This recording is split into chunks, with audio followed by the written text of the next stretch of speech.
Okay, so today's task is we're going to be putting, this is a cab for a garden tractor, and we're going to be putting a 5/8 inch hole into this plastic. But I don't have a 5/8 inch traditional drill bit. I've got, the smaller sizes, and I have, the only 5/8 one is a wood bit. Well, wood bit into plastic surfaces is could walk, it could make a mess, it's going to be so it's not a cool thing.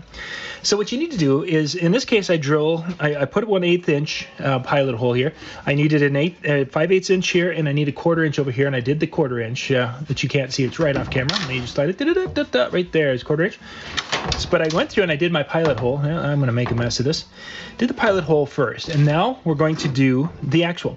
So in order to make this happen is that when you have a material like plastics and such, you need to have a backer board of some sort. So you take the backer board and you can put that in there, and really all this board is going to do is just kind of guide me and make it so that it's going to keep things in place.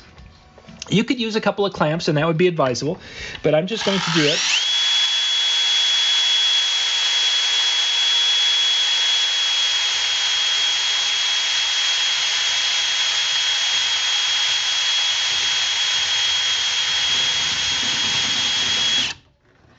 Now let's take a look.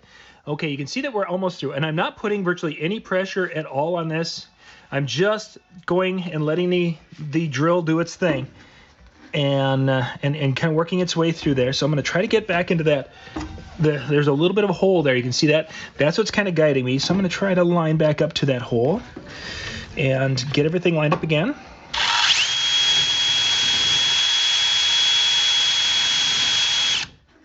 And there it is. I think we are through. Looks good. And if you look at the piece of wood, it's got just the one little hole that it was drilling into it. But now I have a nice, clean 5/8 inch hole here that will allow me to put the windshield wiper system onto this top of the cab.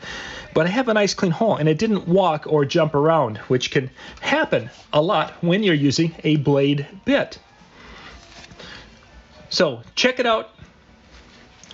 And it doesn't walk or jump around, as it can happen a lot when you're using a blade type bit.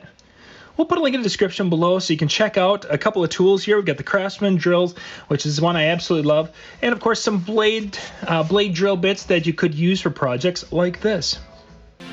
For more tips and how-to videos, go to weekendhandyman.com.